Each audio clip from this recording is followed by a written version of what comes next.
Hey, SaaSpreneurs and fellow high levelers, welcome to day 6 of our 30-day high level mastery, where we look at one simple implementation advice that you can go and implement in your business straight away. So, today I want to talk about one thing. A lot of people in the high level world, I don't know if you notice, I notice they have the sense of entitlement.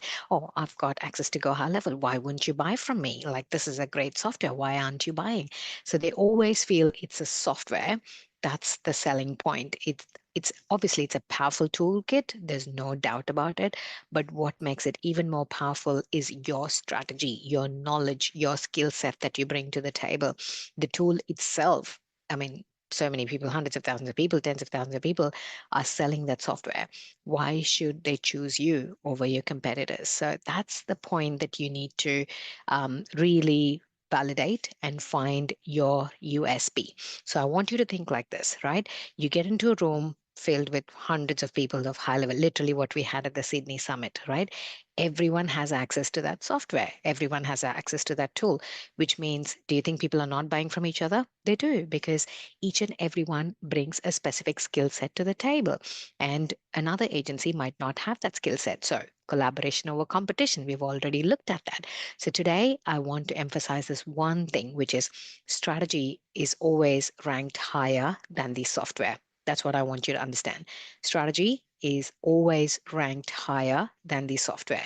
What is your skill set? What is your strategy? What is your knowledge that you bring to the table?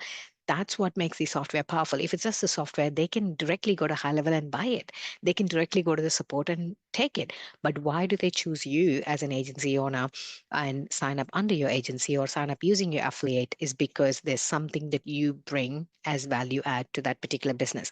In my case, because I've got an offshore team to implement, that is my USP. Okay. And I help migrant women to become financially independent. So that's a very specific USP, and some people want to support that. So it's the strategic advice that I bring to the table, and I take that responsibility for Australian businesses. There's an Australian actual business owner registered in Australia that has an offshore team. Otherwise, people would be very skeptical to work with an offshore team, right? So these are my kind of USPs, where it's a completely done for you kind of implementation. I'm not a big agency; it's a boutique agency. We take care of them, and every stage of the journey, we handhold them, we do stuff for them.